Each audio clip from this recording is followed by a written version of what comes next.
वाञ्छाकल्पतरुकृपासिन्धुभ्येव च पतितानां पावनेभ्यो श्रीवैष्णवेभ्यो नमो नमः।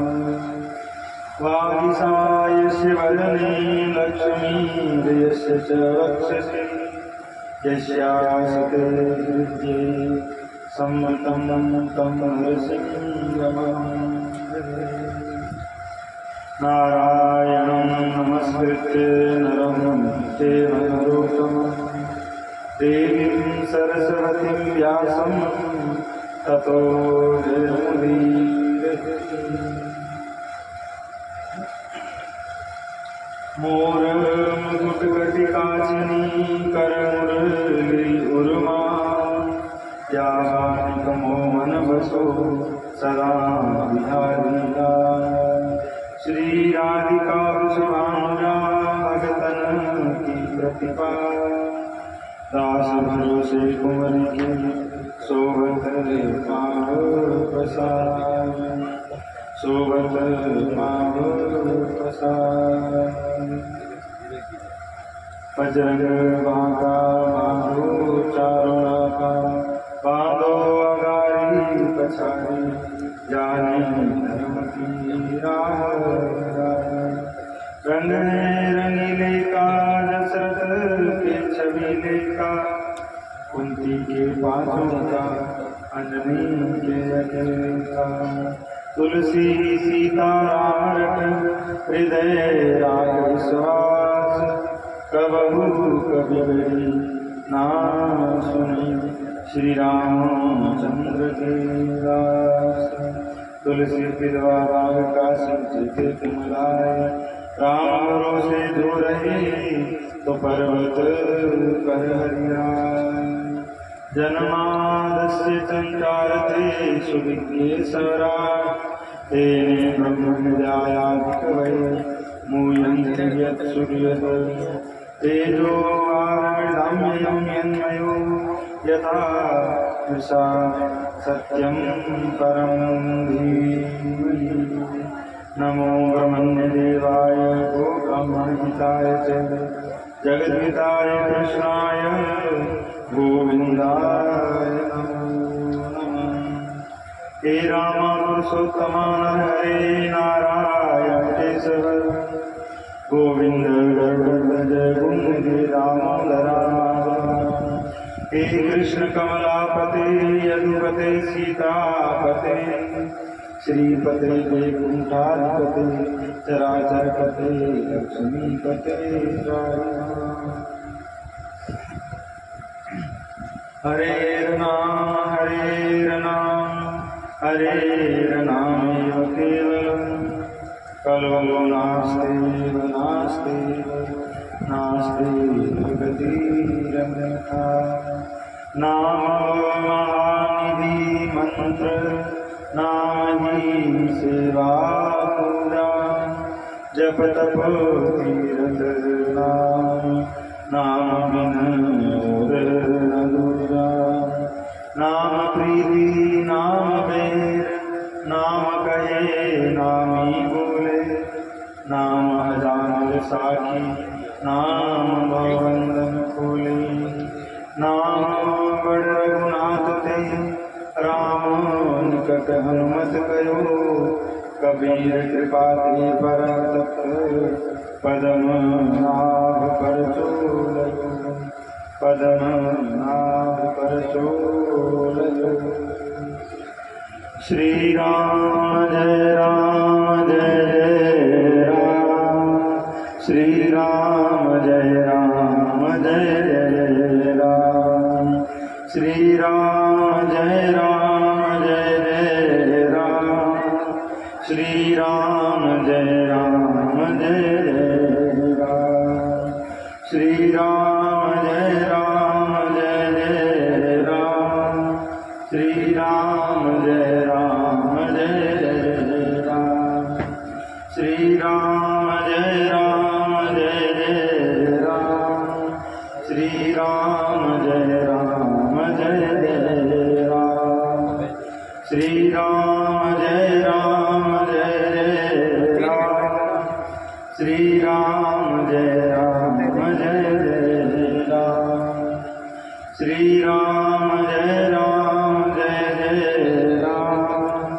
श्री राम जय राम जय जय राम।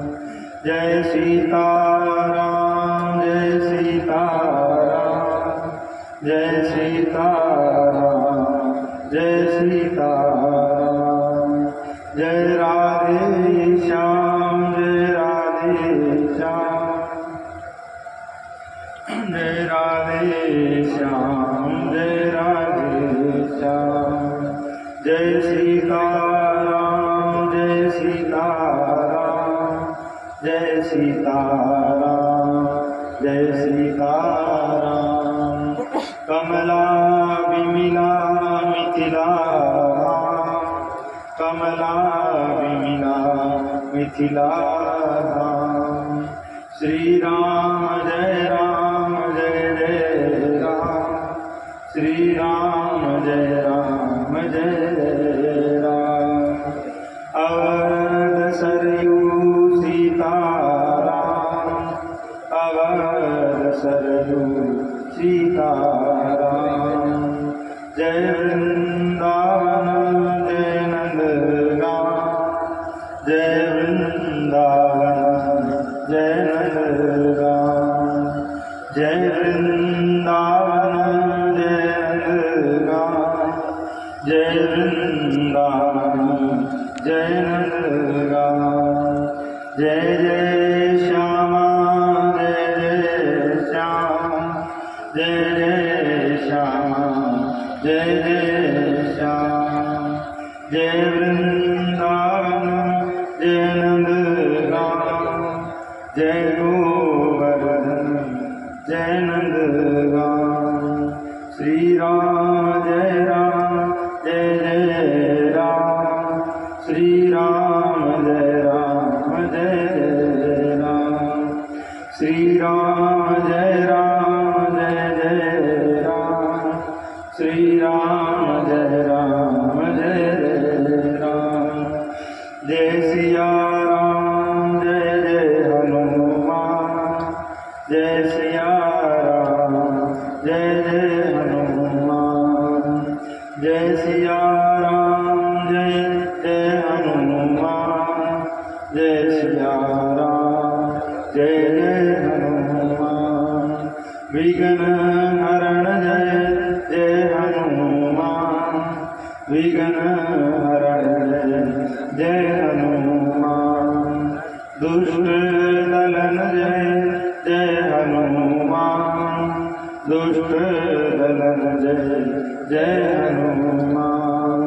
जय गुरु राम नंद भगवान जय गुरु राम नंद भगवान। जय सिया राम जय सिया राम जय सिया राम जय सिया राम जय सिया राम। भागवत वांछा कल्पतरु कृपा सिंधु दीन बंधु दीनानाथ प्रियतम परमेश्वर भोगंड सार सर्वस्व पद्मावती चरणचारण भगवान स्वयं श्री राधा राम की कृपा से परम पिता परमात्मा की अनुकंपा से श्री नरसिंह देव भगवान की कृपा से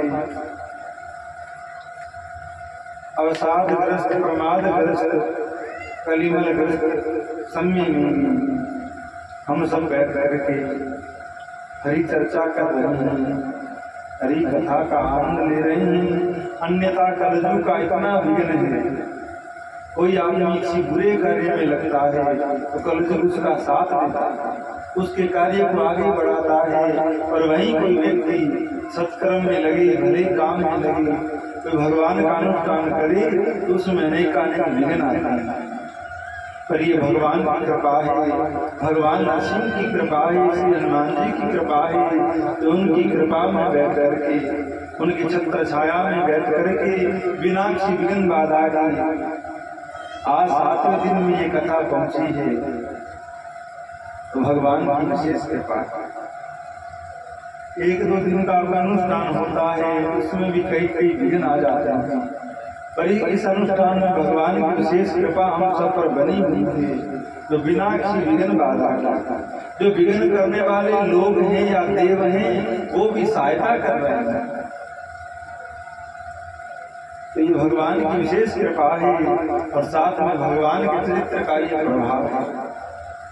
और एक दिन आपको सुनाया ही था कि कलजुग कहता है जो सच्चे हृदय से ईमानदारी से भगवान की बात करेगा, भगवान के नाम का जप करेगा, भगवान की कथा सुनेगा, उसके समस्त विघ्नों का मैं नाश कर दूंगा, उसके जीवन में समस्त विघ्न हटा करके मैं उनकी सहायता करूंगा। ये कलजुग ने कहा। तो इस भयंकर कलिकाल में भी बैठ करके ऐसा अवसर, ऐसा क्षण हमें प्राप्त हो रहा है, ये कोई सामान्य बात नहीं है। अति अति धन्यता और कृत्यता की बात है। अगर हम आप बैठकर विचार करें तो इतना घोर समय है, हर तरफ विद्रोह मचा है, क्रांति मची है। किसी को धन चाहिए, किसी को मान चाहिए, किसी को बढ़ाई चाहिए, किसी को कुछ चाहिए। पर बहुत थोड़े लोग रह गए हैं जिनको भगवान चाहिए, भगवान की कथा चाहिए, भगवान का रस चाहिए, भगवान का नाम चाहिए। और स्वामी जी कहा करते जिस वस्तु के ग्राहक कम होते हैं वो वस्तु सस्ती हो जाती है। तो आज के समय में भगवान के ग्राहक बहुत कम, भगवान के खरीदार बहुत कम है, तो भगवान बड़े सस्ते हो गए, भगवान बड़े सरल हो गए।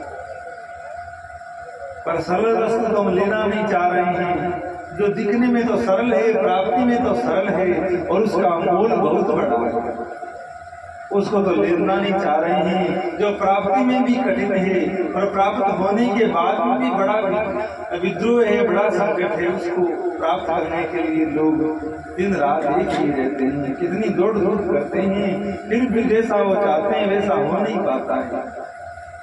और कलयुग में भगवान विशेष सरल है, भगवान की प्राप्ति विशेष रूप से हो सकती है, उसमें ये जीव लगता नहीं है। और भगवान विशेष विशेष कृपा करके अपने जनों को लोगों के बीच में भेजा करते हैं कि किसी ने बात को करते हुए तुम उनको संबंध बोध करवा दो, अपने निज संबंध की याद करवा दो।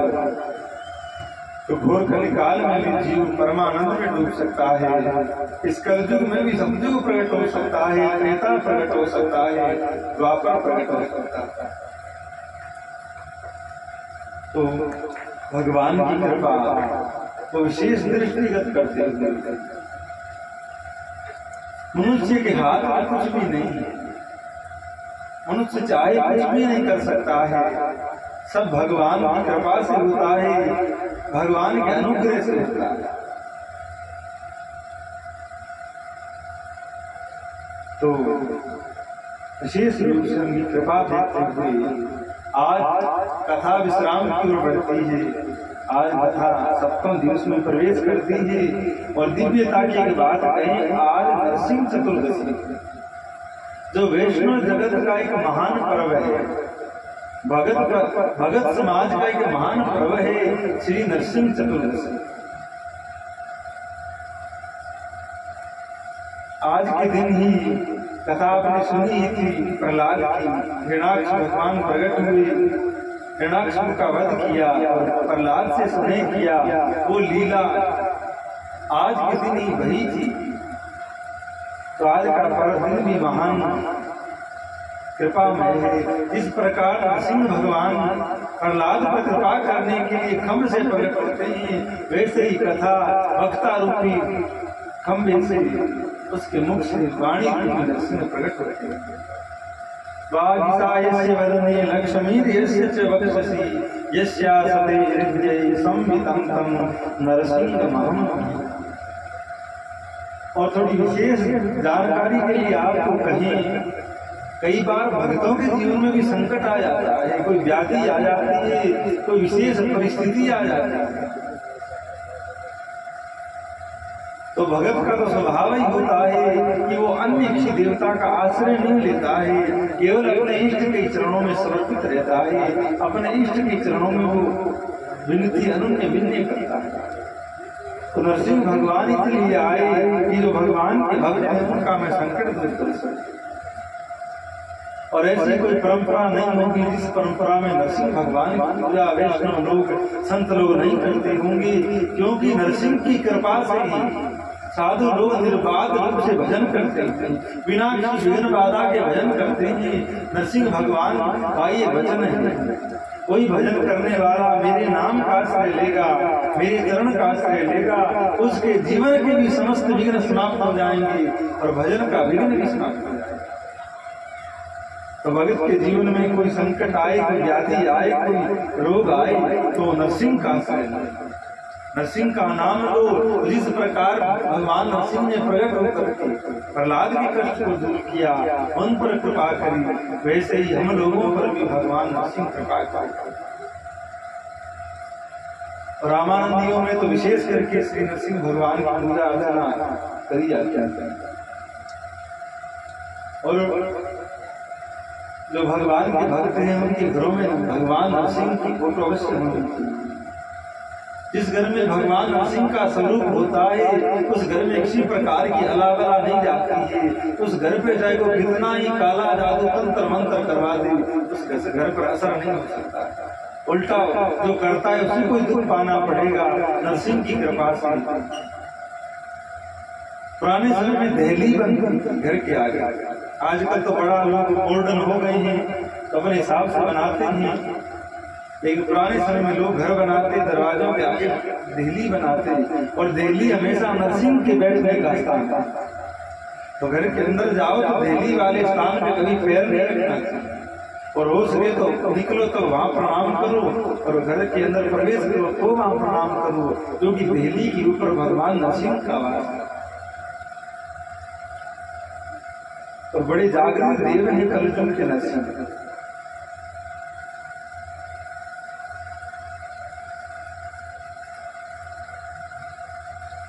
तो बड़े कृपालु हैं, प्रहलाद की कृपा करने आए। तो आज भी तो भजन करता है, राम राम करता है, जीवन में कोई विघ्न आ जाता है तो भगवान नरसिंह उन पर कृपा करते हैं। और आज का धन्य जीवन दिन तो धन्य है ही, कल का दिन भी वैष्णव जगत के लिए विशेष है।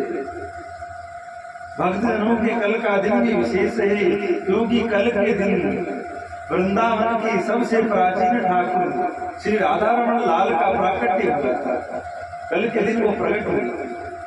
वृंदावन में 7 स्वयं ठाकुर, 7 भगवान के स्वरूप ऐसे हैं जो किसी मूर्तिकार ने नहीं बनाए, स्वतः प्रकट है। और आज भी उनके अंदर प्रत्यक्ष में भगवत सत्ता भगवान विराजते हैं। तो 4 तो ब्रज में है और 3 अन्यत्र हैं। तो दिन में 2 राजस्थान में भी है, एक जयपुर के गोविंद देव जी और एक करौली के मदन मोहन। वैसे तो श्री नाथ जी बाबा नाथ द्वारा के जो ठाकुर हैं वो भी स्वयं प्रकट है, पर जो वृंदावन के जो 7 देव हैं उनमें से 2 राजस्थान में भी विराजते हैं।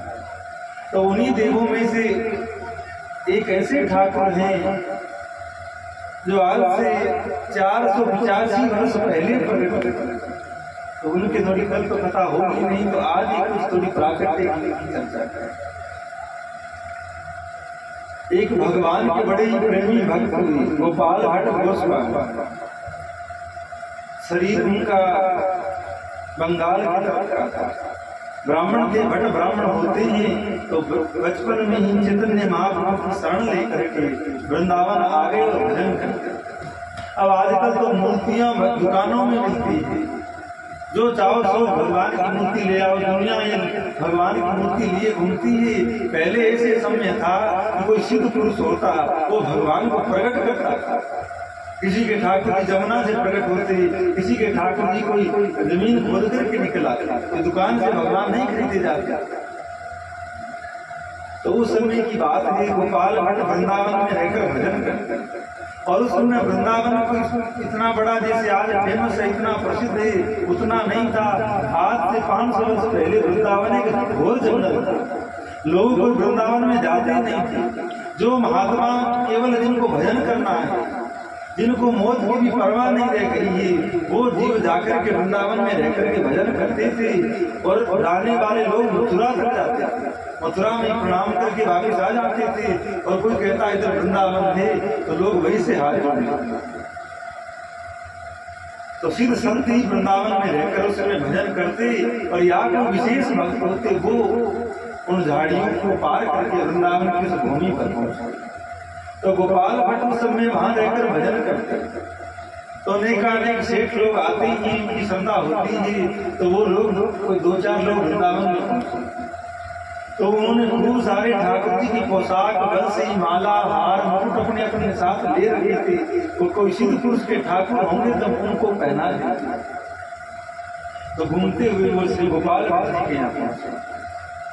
तो गोपाल भट्ट जी एक बार नेपाल की यात्रा में गए थे, जहाँ पर गंडकी नदी बहती है, जिसके अंदर शालिग्राम शिला प्रकट होती है।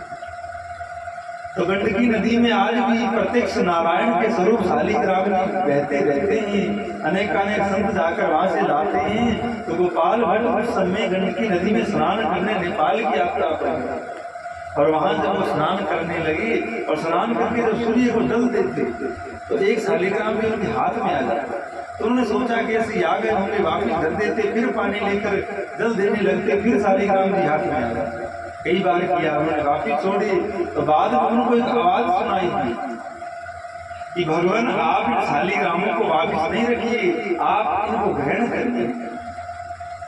ये भगवान आपसे सेवा लेना चाहते हैं, आप इनको अपने साथ वृंदावन ले जाइए। और ये जो शालिग्राम है ये आने वाले समय में भक्तों पर विशेष कृपा करेंगे, विशेष अनुग्रह करेंगे। तो वो 5-4 जो शालिग्राम की शिला थी। शालिग्राम का आप सब जानते हैं, तुलसी के नीचे जो कार्य जो ठाकुर जी ब्राह्मण लोग रखते हैं या जो वैष्णव जो अपने घरों में रखते हैं, वैसे सबको ही शालिग्राम की घर में रखने चाहिए। तुलसी का पौधा शालिग्राम भी हर घर में होना चाहिए। तो वृंदावन ले गए। तो बढ़िया लोग घूम रहे थे कि बाबा आपके ठाकुर के दर्शन करवाइए। तो गोपाल भट्ट जी ने कहा आप करिए दर्शन। तो एक सुंदर से आसन पर कपड़ा पर 5-4 शालिग्राम की रखी। तो दर्शन किए और दर्शन करके बोले बाबा हम कछु बंसी, मुकुट, माला, कुछ चरणों का, हाथों के आभूषण लाएंगे, आप अपने ठाकुर जी के लिए ग्रहण करेंगे। तो गोपाल भट्ट जी ने कहा कि हमारे ठाकुर तो गोर मटोर है, शालिग्राम शिला तो गोर मटोर होती है। एक बार क्या हुआ, श्रावण के महीने में कोई महात्मा ऐसे घूम रहे थे वृंदावन। तो गोपाल भट्ट जैसे महात्माओं का स्वभाव होता कि जिस भी आश्रम में, जिस भी साधु कुटिया में जाते उनके ठाकुर जी को कुछ सुनाते, उनके ठाकुर जी को कुछ वो पद गा करके सुनाते। तो जब वो गोपाल भट्ट जी के यहाँ पहुंचे तो उनको उन्होंने कुछ नहीं गाया। तो भट्ट जी ने कहा कि आप सब संतों के ठाकुर जी को कुछ न कुछ सुनाते हो, तो मेरे ठाकुर जी को भी कुछ सुनाओ। तो महात्मा हंस पड़े कि बाबा आपको का सुनाऊं, गोर मटोर पथरा है, अब का तुम हाथ होए, आंखें होए, मुकुट होए, तो या को वर्णन करूं कि भगवान की ऐसी आंखें हैं, ऐसे मुकुट है, ऐसे चरण है, या को मैं का वर्णन करूं, का की कविता लिखूं। ये तो गोर मटोर ठाकुर हैं। और शालिग्राम जी के ऊपर गोपाल भट्ट जी ने सुंदर चंदन को घिस करके आंखें बना रखी थी, कुछ चंदन का ही श्रृंगार कर रखा था। पर कभी तो कवि होते ही कुछ भी वर्णन कर देते हैं। तो उन्होंने कहा चलो आप दुखी नहीं होगी, मैं कुछ गाता। तो क्या गाया, जय जय मेरे गंडकी नंदन, कारो भटा कड़ी में बोलो ऐसे गुर चंदन, जय जय मेरे गंडकी नंदन। जैसे काला पत्थर कड़ी में डुबा कर रख दो तो ऐसे आपके ठाकुर लग रहे हैं, और वो पीला चंदन कड़ी जैसा लगे तो संत प्रसन्न हुए। तो उन्होंने कहा कि बाबा आप श्रृंगार करें। तो गोपाल भट्ट जी ने कहा, दुखी होकर कहा, भक्तों मेरे ठाकुर जी तो गोर मटोर है, उनके हाथ पैर कुछ है नहीं, तो ये श्रृंगार मैं नहीं लेता। शालिग्राम जी को कैसे पहनाऊंगा, उनके तो हाथ पैर है नहीं, गोल मटोले, तो आप ये ले जाइए किसी और को। और संत किसी की वस्तु ग्रहण कर ले, स्वीकार कर ले, बहुत बड़ी बात है। और किसी की वस्तु को ठुकरा दे तो ये उस भगत के लिए भी, इस व्यक्ति के लिए भी बड़ी बड़ी दुख की बात है। तो जब संत ने मना किया तो वो बड़े सेठ लोग दुखी हो गए, जाने लगे। इतने बड़े महात्मा सिद्ध पुरुष, बड़ी चर्चा इनके वृंदावन में है और हम कुछ लेके आए थे, इन्होंने ग्रहण नहीं किया, दुखी होकर जाने लगे। तो महात्मा ने जब उनको जाते हुए देखा तो मन में बड़ा कष्ट हुआ। हे भगवान, बेचारे आए थे आस लेकर, श्रृंगार लेकर के, पर लेकर के तो मैं क्या करता, आप तो ऐसे घोर मटोर हैं, आपके हाथ होते तो मैं श्रृंगार रख भी लेता और खूब आपको लाड़ लड़ाता, कभी कैसो श्रृंगार, कभी कैसो श्रृंगार, अलग अलग श्रृंगार करता, अलग अलग सब रीति का पालन करता। फिर महात्मा ने सोचा कि चलो दुखी मत हो, वापिस आ जाओ, प्रसाद ले जाओ, ठाकुर जी का प्रणामृत ले लो। वो दुखी से नहीं हो गई कि महात्मा हमसे नाराज है, हम पर भगवान की कृपा नहीं है, इसीलिए उन्होंने हमसे ये वस्तु ली नहीं। तो महात्मा ने उनको बुलाया और ठाकुर जी के आगे पर्दा लग रहा था और बाबा उनके पीछे पीछे यमुना तक गए। अरे भक्तों, आप नाराज नहीं हो, आप ऐसा करो, हमारे ठाकुर जी का प्रसाद ग्रहण। तो देखो, भगवान भगत के ताप को सहन नहीं कर पाते। जब भगत के हृदय में भगवान को लेकर, किसी बात को लेकर के पीड़ा, कष्ट या ताप होता है, भगवान उसको सहन नहीं कर पाते हैं। और गोपाल भट्ट के मन में आज ताप को आया है, हे ठाकुर, हे कृष्ण, आपके भी हाथ पैर आंख नाक में होते तो मैं आपका श्रृंगार करता। तो गोपाल भट्ट तो दमना से धीरे धीरे अफसोस करते हुए आ रहे हैं। इधर महाराज जो शालिग्राम शिलाई थी वो पिघल गई। इस प्रकार मक्ख में अग्नि लगे तो पिघल जाता है। तो भले ही पत्थर के ठाकुर क्यों न हो, भगत के भाव की जब अग्नि लगती है तो भगवान पिघल जाते हैं। तो वो जो शालिग्राम शिलाएं थी वो पिघल गई है और बड़ा ही दिव्य सुंदर स्वरूप उन शिलाओं का प्रकट हो गया है। और जो गोपाल भट्ट जी ने आकर के उनको दर्शन करवाना चाहा, शालिग्राम जी के पर्दा खोला तो क्या देखते हैं, शालिग्राम जी तो वहाँ है नहीं, उन्हीं काले पत्थर पिघल करके सुंदर ठाकुर जी की मूर्ति प्रकट, सुंदर मूर्ति प्रकट हो गई है। गोपाल भट्ट जी देख करके मूर्छित हो पड़े, इतना सुंदर ठाकुर का स्वरूप। अब उन भक्तों से उन्होंने वो श्रृंगार ग्रहण किया है। और कल जो पीपल पूर्णिमा है, कल जो विशेष बड़ी पूर्णिमा है, उसी दिन वो दिन था जिस दिन श्री गोपाल भट्ट की शालिग्राम जी श्री राधा रमण प्रकट हुए। उन्होंने उनका नाम रखा श्री राधा रमण लाल, जो आज वृंदावन की शोभा बढ़ा रहे हैं। और इतने सिद्ध ठाकुर हैं कि आज भी अधिकारी जीवों को दर्शन देते हैं, अधिकारी जीवों से वो बात आज भी उनका हर रोज अलग श्रृंगार होता है। और गोपाल भट्ट जी ने कि यहाँ जो अग्नि जलती थी उससे जो भोजन बनता था, आज तक वही अग्नि जल रही है। वहाँ पर माचिस का प्रयोग नहीं होता है, उसी अग्नि से ही भगवान की आरती होती है और उसी अग्नि से ही भगवान का निवेद्य भोजन तैयार होता है। तो आज का दिन तो विशेष है, कल का दिन भी विशेष है, जिस दिन श्री राधा रमण लाल प्रकट हुए। वृंदावन में विशेष उत्सव मनाया जाता है कल के दिन। अब जब राधा रमण लाल प्रकट हुए तो गोपाल भट्ट ने सब संतों को बुला करके दिव्य उत्सव किया है। उन शालिग्राम शिला से प्रकट ठाकुर जी को पंचामृत से अभिषेक करवाया। तो भक्तों पर अनुग्रह करने के लिए भगवान भी प्रकट हुआ करते हैं। और पुराने समय में यही दिव्यता थी, भगवान प्रकट होते थे। आजकल भगत का पता नहीं लगता है। पहले जिस भगत के पास ठाकुर का स्वरूप होता वो भगवान का विशेष भक्त होता, आजकल तो सबल ही है। तो यही कलयुग की विडंबना है, भगवान को भी खिलौना बना दिया है, भगवान को भी नाटक बना दिया। सेवा कुछ जानते नहीं, भाव कुछ है नहीं, देखा देखी बाजार से खरीद कर गोपाल जी ले आते हैं। कभी भोग लगाया, कभी नहीं लगाया, कपड़ों पर दो धूल जमी रहती है, जाले पड़े रहते हैं, कभी साफ सवाल करते नहीं। भगवान भी सोचते हैं कि अच्छा इस भगत के घर में आया, कम से कम दुकान में बैठा तो आने जाने वाले लोग तो देखते थे, तो भक्त तो देखता ही नहीं। तो अगर विशेष भाव हो, विशेष रुचि हो और जैसा भाव लेकर आओ वैसा भाव हमेशा के लिए बना रहे, तभी गोपाल जी का स्वरूप घर में लाइए और सेवा करिए। अन्यथा बड़ा अपराध लगता है। आप मूर्ति को ले आए, उसको मात्र पीतल समझ रहे हैं, मात्र मूर्ति समझ रहे हैं, तो बहुत बड़ा भगवत अपराध होता है। और घर के ठाकुर की तो क्या कहें, बड़े बड़े सिद्ध मंदिर हैं जहाँ की बड़ी चर्चा है। उन मंदिरों में जाकर के भी लोग पत्थर ही देख आते हैं, मंदिर की बनावट देख आते हैं, मंदिर की कारीगरी देख आते हैं। मंदिर के अंदर बैठे वो सिद्ध ठाकुर और सिद्ध भगवान की मूर्ति भक्तों को नहीं। पुजारी लोग भोग लगाते हैं, पर्दा कर देते हैं, खीर बना के हलवा बना करके भोग लगा देते हैं, जल्दी जल्दी उठा लेते हैं, ठंडा हो जाता है। ये नहीं देखते कि भगवान धीरे धीरे पा रहे होंगे, कम से कम एक आदमी भोजन करे उतनी देर तक तो पर्दा रखूं, नहीं कहीं मैं खाऊंगा तो ठंडा नहीं हो जाए, तो जल्दी से रखा, जल्दी से हटाया और सबड़ सबड़ करके खुद ही खा जाए। हलवा बड़ा स्वादिष्ट, ये नहीं कहेंगे कि प्रसाद अच्छा है,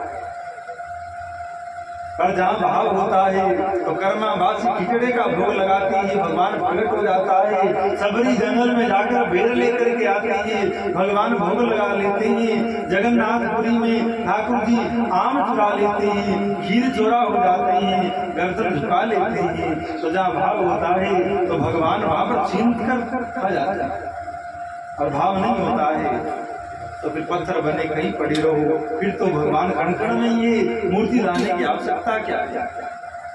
और अगर दिव्य भाव भक्त का भगवान के स्वरूप के प्रति बनता है तो भले ही वो स्वरूप कैसा ही हो, चाहे वो शालिग्राम शिला हो या दिव्य प्रकट स्वरूप हो, वो दिव्य कृपा करता है।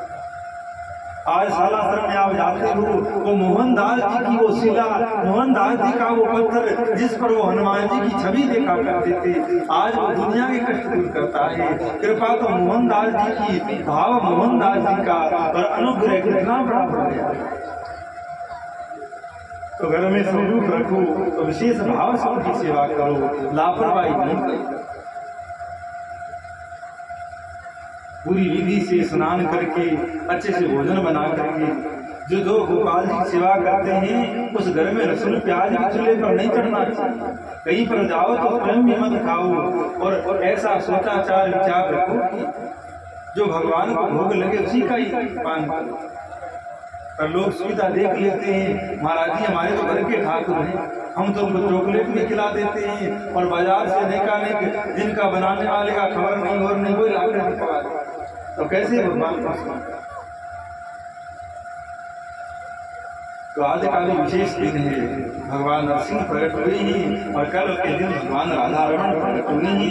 तो इनकी दिव्य छवि को हृदयंगत करते हुए आज के प्रसंग में प्रवेश करें। वैसे तो कथा तो बहुत, अगर 7 दिन और बैठ करके बोले तो भी पूर्ण नहीं हो सकती है, पर जितना ठाकुर की कृपा, ठाकुर का आदेश, उतना दास करने का प्रयास करें तो सब लोग एकाग्रचित होकर के।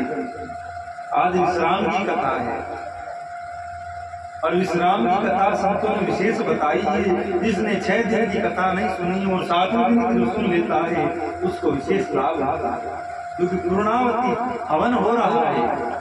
आप पहले नहीं पहुंचे पर पूर्णावती में पहुंच गए तो पूरे हवन का पुण्य आपको मिल जाता है। जीवन भर राम राम नहीं किया, मरते समय राम राम आ जाए तो कल्याण हो जाता है। इसी प्रकार आज के दिन की कथा अगर विशेष ध्यान से सुनी तो 7 दिनों के पुण्यों का फल मिल जाता है। तो कल तक आपने सुना इस प्रकार भगवान बाल लीला करते हैं, अनेकानेक असुरों का उद्धार करते हैं, भगवान गोवर्धन धारण करते हैं, इंद्र यज्ञ का निवारण करते हैं, और इंद्र पर कृपा करते हैं, अगासुर का वध करते हैं, और 1 वर्ष तक अपने श्री अंग से अपने जैसे ही स्वरूप प्रकट करके ब्रजवासियों को सुख देते हैं। और गौ के द्वारा गोविंद नाम भगवान का रखा जाता है। ये सब आपने स्मरण किया।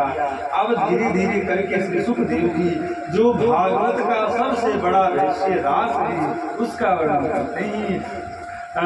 जब ठाकुर जी ने वस्त्र चुराए उस दिन गोपियों को संकेत किया था, पिता रात्रि सरदोत फुल मल्लिका। सुखदेव जी वर्णन करते हैं, परीक्षित आज तक की बात समझी नहीं समझी पर रास को विशेष ध्यान से। सबसे बड़ी कृपा भगवान की जीवों पर कब होती है? जब जीवों को भगवान का रास प्राप्त हो जाए, भगवान के रास का दर्शन प्राप्त हो। अब आप लोग विचार करिए, भगवान शिव जैसे भगवान सच्चिदानंद स्वरूप परम सत्ता भी रास का दर्शन करने की इच्छुक होती है, तो जीवों का उस रास के प्रति क्या भाव है? नरसिंह भगत का तो नाम आप जानते ही हैं। नरसिंह जी को भी रास का दर्शन हुआ है। एक बार नरसिंह जी के घर वालों ने नरसिंह जी को निकाल दिया, तो नरसिंह जी घर से निकल करके जंगल में चले गए। वहां एक शिवालय है, शिवालय में रह करके भजन करते 7 दिनों तक बिना खाए पिए शिव की उपासना करते रहे। भगवान शिव वहां पर प्रकट हुए। मांगो नरसिंह क्या चाहते, बड़ा सुंदर भजन है। मैं शिव ही शिव को ध्यान, जल स्नान कराऊं, 8 ऋतुरा लाऊं, अगड़ बम्ब में गाऊं, शिव ही शिव को ध्याऊं, याते प्रसन्न भय शिव राजा, मांग मांग वर गाजा। भगवान शिव नरसिंह की भक्ति से प्रसन्न हुए और बोले मांग मांग वर सार काजा, कि जो तू वर मांगेगा वो मैं पूर्ण करूंगा। पर नरसिंह जी संसारी नहीं थे, नरसिंह जी भगत थे। नरसिंह जी ने कहा मुझे और कछु नहीं चाहिए, मुझे भक्ति पदार्थ चाहिए, मुझे राधा कृष्ण मिलेंगे। और जब राधा कृष्ण मिलाने की बात श्री नरसिंह जी ने कही तो भगवान शिव की दिल से कर उठे, धन्य धन्य नरसिंह बुद्धि तिहारी, थे वर मांगे व तिहारी। भगवान के लिए कितनी भारी बात है, भगवान का राज। तो नरसिंह जी ने कहा कि भगवान जो आपको सबसे प्यारा हो वो मुझे दे। भगवान शिव प्रकट हुई तो नरसिंह जी ने कहा कि आपको जो सबसे प्यारा हो वो मुझे दे दो। नरसिंह जी भगवान शिव ने कहा मुझे तो प्यारा भगवान का रास है। नरसिंह जी ने कहा वही मुझे दे दो। तो नरसिंह जी ने कहा कि वहां ऐसे नहीं जाया जाता। तो कैसे जाया जाता है? बोले वहां पर केवल गोपी जा सकती है, गोपी के अलावा वहां किसी का प्रवेश नहीं है। तो नरसिंह जी बोले तो आप तो गोपी नहीं है, आप कैसे गए? आप भी तो गए थे। तो भगवान शिव बोले मैं भी तो गोपी बन के गया था, तो पुरुष शरीर से पुरुष भाव से तो मेरा भी प्रवेश रास में नहीं हुआ। और आत्मा जो होती है, शरीर चाहे किसी के पुरुष का हो, स्त्री का हो या अन्य अन्य योनियों का हो, आत्मा है वो स्त्रीवाचक है और भगवान पुरुषवाचक है। और स्त्री होती है उसका कोई पति भी होता है, तो उसका कोई स्वामी भी होता है। तो आत्मा स्त्री है तो आत्मा का भी कोई स्वामी होगा और आत्मा का स्वामी परमात्मा होगा। बड़ी दिव्य लीला रास की है। मान लो ये भागवत का फल श्रीरास। अनेक महात्मा रास की उपासना वृंदावन में करते हैं। और जब भगवान श्री कृष्ण का पूर्ण अनुग्रह होता है, वृंदावन के कोतवाल गोपेश्वर महादेव जब कृपा करते हैं तो उन महात्माओं को रास की अनुभूति होती है, उस रास का दर्शन होता है। इस रास में भगवान शिव गोपी बनकर वृंदावन में सिद्ध पुरुष विराजते से मोटे गणेश वाले नाम तो उनका कुछ था पर उनका वो नाम प्रसिद्ध हो गया। वो जहाँ रहते वहाँ गणेश जी का मंदिर था, बड़े गणेश जी, तो नाम प्रसिद्ध हो गया मोटे गणेश वाले बाबा।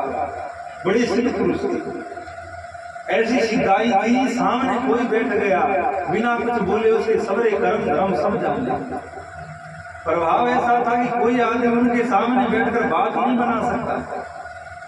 अब लोग दुनिया बड़ी बदमाश है तो एक नंबर का बदमाश, पर दुनिया के सामने भक्त बनने का नाटक करता, चादरी बनने का नाटक करता।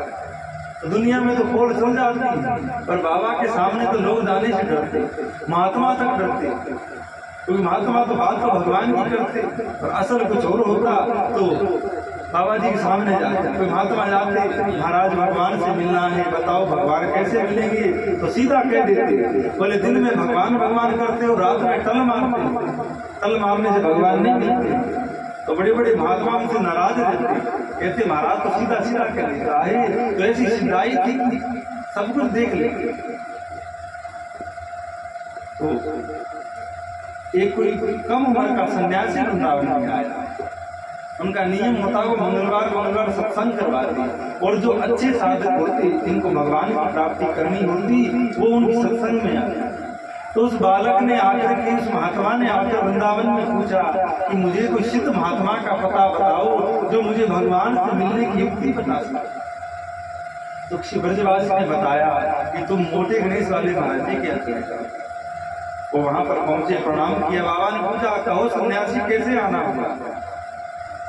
तो उसने कहा मुझे भगवान की प्राप्ति करनी है, मुझे रास के दर्शन करने है, कृपा करो कैसे?